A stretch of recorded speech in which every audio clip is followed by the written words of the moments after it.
সুপ্রিয় শ্রোতা সবাইকে শুভেচ্ছা জানিয়ে শুরু করছি রেডিও মেঘনার আলাপচারিত অনুষ্ঠান স্বাস্থ্য কথা। অনুষ্ঠানের আজকের পর্বে আপনাদের জন্য ডেঙ্গু বিষয়ক আলোচনা করা হবে।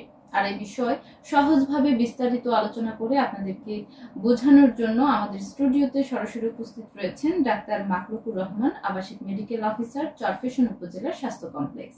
শ্রোতা বন্ধুরা, আমাদের আজকের অতিথিকে আমরা আজকের অনুষ্ঠানে স্বাগত জানাচ্ছি। স্যার, আপনি কেমন আছেন? জি, আলহামদুলিল্লাহ ভালো আছি।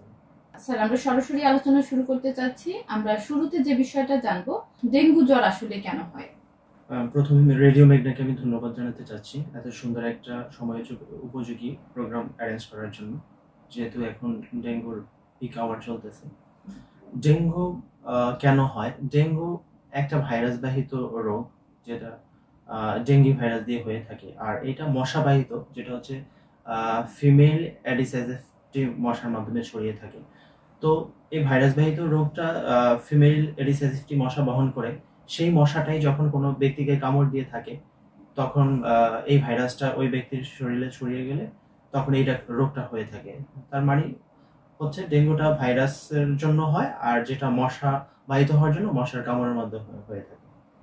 ধন্যবাদ স্যার। আমরা আরো গুরুত্বপূর্ণ একটি বিষয় জানবো, সেটা হচ্ছে এখন কিন্তু অনেকেই রোগে আক্রান্ত হচ্ছে। যেমন চারপাশে শোনা যাচ্ছে সবারই জ্বর, ঘরে একজনের জ্বর হলে সবার আসলে জ্বর হচ্ছে একে একে, এরকম দেখা যাচ্ছে।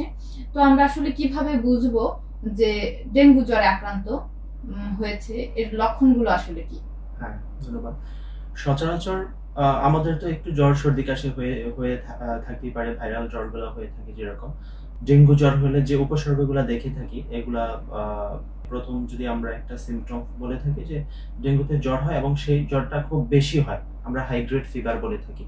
102, 3, 101-এর উপরে এরকম জ্বর হাই গ্রেড ফিভার হবে। প্রচন্ড মাথা ব্যথা হবে, বিশেষত চোখের কঠোর ব্যথা হতে পারে, প্রচন্ড শরীর ব্যথা হতে পারে, শরীরের সমস্ত জায়গায় ব্যথা হতে পারে, তার মধ্যে জয়েন্ট পেইন গুলা বেশি হয়ে থাকে। আর হচ্ছে যে আপনার শরীরে র্যাশ, অনেক ক্ষেত্রে র্যাশ দেখা দিতে পারে, মানে ফুসকুড়ি টাইপের শরীরে কোনো ধরনের ফুসকুড়ি, লাল লাল দাগ এরকম দেখা দিতে পারে। তার বমি ভাব থাকতে পারে, ক্ষুধামন্দা থাকতে পারে, অনেক দুর্বলতা থাকতে পারে, পেটেও ব্যথা হতে পারে।